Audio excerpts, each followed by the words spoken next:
like you ain't who you are. Got me walking, having conversations with God. Like, man, I love your people, but they take it too far. I kept it moving. Hey y'all, hey, good evening, happy Monday. I hope y'all have a very blessed week going forward. I'm just hopping on here really quickly to just say, y'all really, really be careful out here, especially all of my Christians and the individuals who truly have a true and tight-knit relationship with the Lord for real, like for real, personally. Just be careful, because one thing about the enemy, and y'all know I hate giving that Negro any type of leeway, any type of acknowledgement. But one thing that is true and will always be true is that he really does come to seek, destroy, and to steal. So in whichever area, it could just be like your happiness, your joy, your smile, your attitude, your positive attitude, right? Your light. He wants to have that dimmed, and he'll use anybody to get to you to make that happen. So just be very careful. We need to learn how to see him spot on right away before we make any sudden moves, any sudden choices or decisions that can cause us a lifetime full of grief, pain, or just complete regret, right? Or harsh consequences as well. So we just have to be very cautious. And the way to do that, and I'm talking to myself, is we really have to stay prayed up. We really have to stay reading our word and just truly acknowledging God every second of every minute of every hour, because ye trying to devour, and that is for sure. Like, I kid y'all not, really quickly, and I won't go into too much of a great detail, but yesterday, literally right after church, I was on the phone with my mom. I was driving to their house. I was going to stop at my house first, but then she was like, oh, the gumbo is done. I'm finished making gumbo. You know, we like some gumbo in the South. So I was like, oh, bet, I'm on my way. What a perfect combo, you know, food combo to end my Sunday after Sunday service, right? So I got a good word in. I feel like at this new church that I'm at, I am very scared. I'm very nervous. Y'all know I don't like people a lot. I love them all just as Christ so loved the church. I love them all as Christ so loved us. But I really like to stay to myself, and I can be very shy, very timid, very just like, I'm always having my discernment turned up. And so far it has definitely protected me. So to put that wall down, it's very scary. Like, to not lose my discernment, that's not what I'm saying, but to put my guard down at any moment is kind of scary to me. And I'm around a lot of new people. Again, detaching myself from my parents. I know I've been with my parents literally from the time that I was in the womb to 30 years old. We went to church together, okay? And then even after that, we went to another church 3 years together, and I never devoted myself to that second church. And this new church, I feel like sometimes I am second guessing myself, because I'm like, am I moving too fast? Am I doing this? Like, am I doing this with pure intentions, with right intentions? Like, so many questions you wonder, because it's so new, it's so different, and it's so like unlike me. I'm discovering a lot of things about myself. But yeah, I'm very just like cautious with so many things. But nonetheless, I'm at this new church and I get a good word from there. I'm very appreciative and grateful, and I can be myself. Like, the way that I am able to give true praise and authentic praise, I haven't been able to do that in over 3 years, because I would just go to the other church that we were at, and I would go there and just stay seated the whole time, because I was like getting the word, but it wasn't really touching my soul. It wasn't really like, not saying that I was a bad woman or anything like that, or a bad young Black woman or whatever, but you know, you still want the word to touch you and to change you to become an even better person than you already are. That's what I'm trying to say. And I didn't really feel that. I felt like I wasn't really growing. But at this church, I feel completely different. And I'm able to praise authentically and genuinely and worship and, you know, do all the things that I've always desired to do that I used to do at my first church. How about that? That I used to do at my first church. I've always desired to have that feeling again. And so anyways, I'm getting that and I'm loving that and I'm honoring that and I'm not taking it for granted. And so I got a good word on Sunday, y'all. And so right after church, I'm like, okay, like I said, my mama said she was cooking gumbo. I'm heading to her house. I'm like, okay, I'm gonna go ahead and bypass my house and head to hers, right? And so her and my dad. So I'm going to their place. I'm there, mind you, I've been there for like 3 consecutive days because my niece and my nephews were all over there. They spent like a 3-day weekend with my parents or whatever. And so I was there every day talking to them, chatting it up with them, having a good time. No chaos, no confusion, just a great time as we always do. And on Sunday, and the pastor at my new church, he always says, he always says, like, this is not a perfect church. I'm going to try my best to not embarrass myself, not to embarrass my congregation, but most importantly, not to embarrass God. And on the way to my parents' house, I kid you not, I was on the phone with my mom because I didn't really sleep too well on Saturday night. I don't know what it was. It was God. It was the Lord. And y'all know he speaks to me through dreams. And so this particular dream, it was not pleasant at all. It was not pleasant, but it was definitely a warning from the Lord. Again, anytime he drops a dream on me, it's something getting ready to come to fruition. And this dream, not to say too much, it was very dark. It's almost as if the Lord was warning me that you're getting ready to be under attack. It was almost like he was warning me. He was warning me, you're getting ready to be under attack. And I hadn't had anything happen to me like that as far as like dream wise. Like I said, since I was a little girl, I posted a video about a very horrific experience I had as a child. If you haven't checked that one out, you can feel free to go do it if you like. I'll post it right here on this screen. But yeah, so in this video, I talked about that scenario and that experience. And I haven't had that experience for a while. I probably had about 2 encounters since then, but they were years and years apart. And so now this new one at the age of 35 that I had on Saturday night. I don't even know, was it Saturday night or like in the wee hours of the morning? I can't really be specific. I just knew I had the dream, and when I woke up, it was morning time when I finally just like really woke up out of my sleep by the grace of God. Thank you, Lord. But yeah, it was a very, very dark dream. And like I said, he was just warning me that I was getting ready to be under attack. And on my way to my parents' house, I was on the phone with my mom. No, I wasn't driving on the phone, you guys. I have, the little phone stand. So I had her hooked up to there and the phone connects to my car. So I was just talking to her like that. And I was telling her about the dream that I had. And she was just like, I don't know what that means, but we're just going to stay prayed up. And lo and behold, about a good hour and a half after I was at their house, all hell broke loose.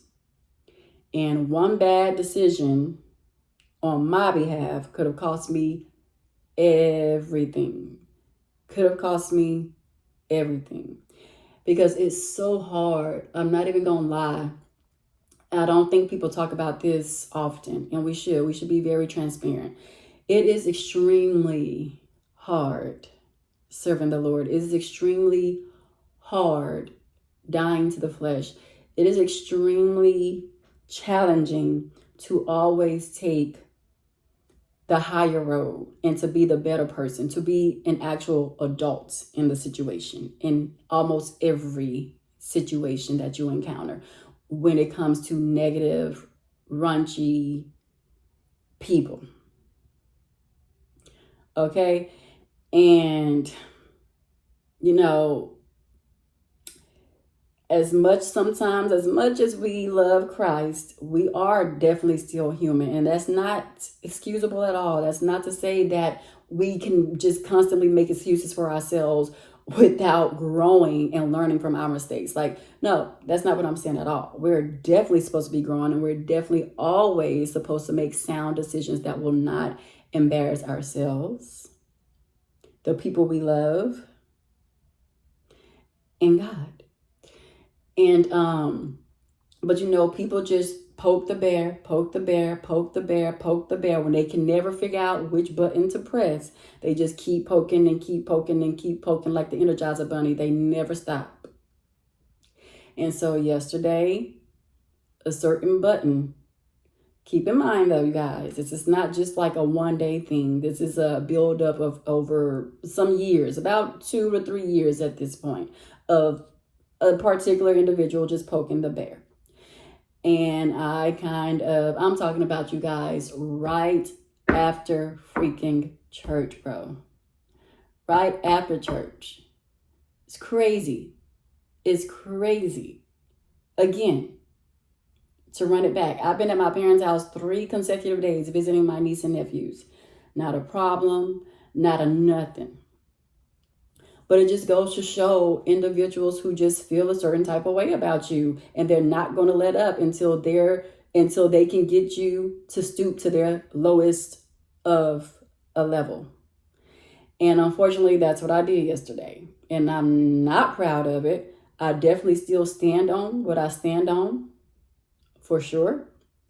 But it doesn't go without me saying that I'm not proud of myself for reacting the way that I did. I could have made a much better decision, multiple decisions, but it was by my choice not to make those decisions. Fortunately for me, I have great parents. I have people who truly love me, who care for me, and know how hard I've worked on myself, in my life in general, on multiple aspects, just to be where I am. Just to be in the predicament that I am, which is a fair one at this point. It's pretty decent. Okay? May not always be, what I feel like I want out of life, or, we always want more. But when you really sit back and think about things and ponder on things and like, oh my goodness, like I really have come so far. And you're going to have some people that's mad about that, especially when you come so far without them having no involvement with how far you've come. Okay? And no involvement with you still living your life, still doing you, still being who you are, who God created you to be. Not worried about what they got going on over there, but they always worried about what you have going on because they're in the unknown. They have no access to you anymore. And that bothers their spirit. That bothers and shakes their soul. And that's unfortunate because it's actually all by your choice, your design, their choice, their design, not even yours, which is the craziest part. So you have people that's definitely going to try to shake you, and I allowed myself to be shook. And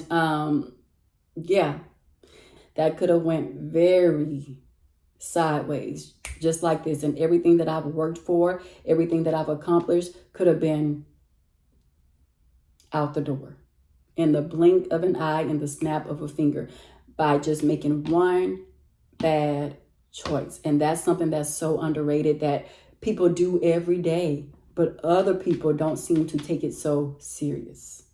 That one bad choice can cost you everything. One bad decision can cost you everything. And going back again, I'm just so grateful for my dad for controlling me in that situation and talking me down from doing what my flesh wanted to do. And it's crazy because I was thinking about everything at church was running through my head. Christ was running through my head. Scripture was running through my head. And I was actually calm. And I felt like with me being as calm as I was, I knew it wasn't going to be a good outcome if I would have made one sound decision in the wrong direction. I knew it wasn't going to be a good outcome because I had never felt that level of calmness in my life while somebody tried to run up on me. And I knew I probably, yeah, I wouldn't have had no restraint, none. But by the grace of God, He has blessed me and graced me and showed me so much mercy to still have my parents around.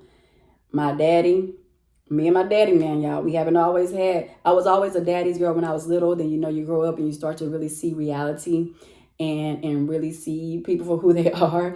And again, we're all imperfect human beings. So we kind of had like this long period of where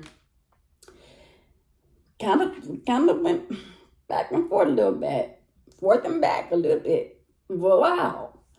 And once we hashed all that out, got it out of our systems, that's what brought us closer.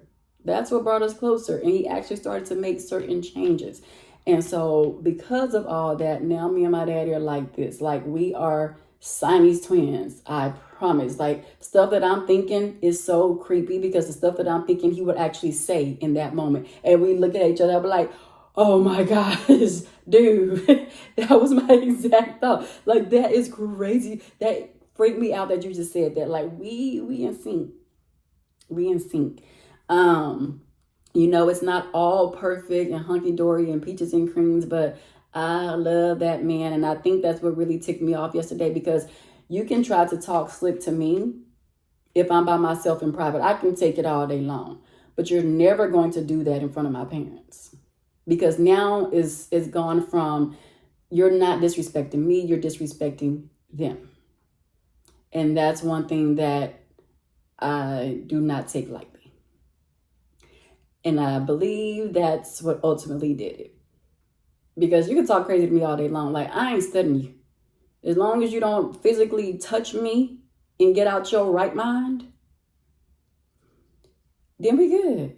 It's all kosher, baby. Like my daddy said, it's all kosher, baby. We good. But the moment you do it in front of my parents, because you're trying to show off for somebody else, you're bound to get yourself extremely hurt. And that's kind of what the situation was.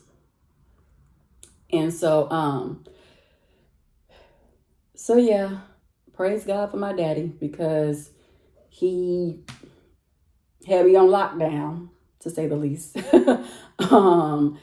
And he kind of allowed the situation to diffuse itself and to dissolve before I was able to get out of there and to get to my own establishment and my own place of comfort, where there's peace, where there is godliness, where there is kindness, where there is sanity by the grace of God, where there's people with sense. Okay?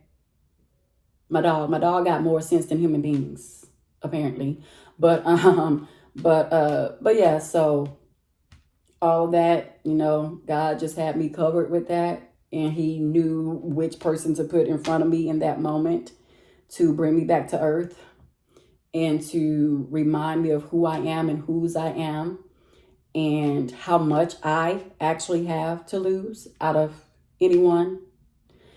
And yeah, like, just ensuring that I know who I am and that I should never in my life ever stoop to somebody else's level who only knows one level to be on. Very low level. And so yeah, that was a lesson learned. I know better going forward. Again, I am taking accountability because it was some things that I did that I shouldn't have done. I will say I shouldn't have done. But at the same time, stop playing with me, because I can play back. And when I play back, it can send people into a rage when I decide to play back and poke back. So don't dish out what you can't take. But again, taking accountability and ownership over my actions in certain moments that could have been avoided. It could have. But they were not. But I know going forward, do better, Jasmine. Do better. Because one, I was getting ready to go against everything the pastor said, and that would have been solely on me.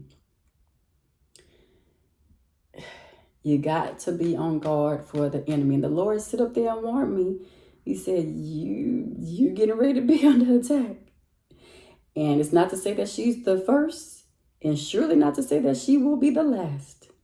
But I just know I experienced it, and I said, the freaking dream. I always snap my finger back to the freaking dream, the freaking warning. And like I said, it was very dark. And that's what it was. They always come to fruition. God always let me know, go back to that dream. This is what's happening. This is what you're currently in. So you just have to be very guarded, very on it when it comes to your discernment and acknowledging when the enemy is in the room and knowing when to remove yourself from certain situations that he wants to see you in, that he's trying to stir. Because one thing, make no mistake about it, he knows exactly how to stir the pot. He knows exactly how to do that. But it's up to us as Christians, as true followers of Christ,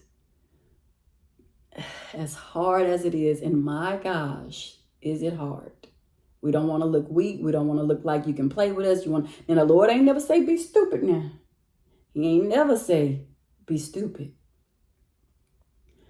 However, we do have to know when to walk away, when to be the bigger person, when to make the better decisions. Because our actions don't just affect us. They affect everyone around us. And if I must say so myself, I was getting ready to embarrass myself.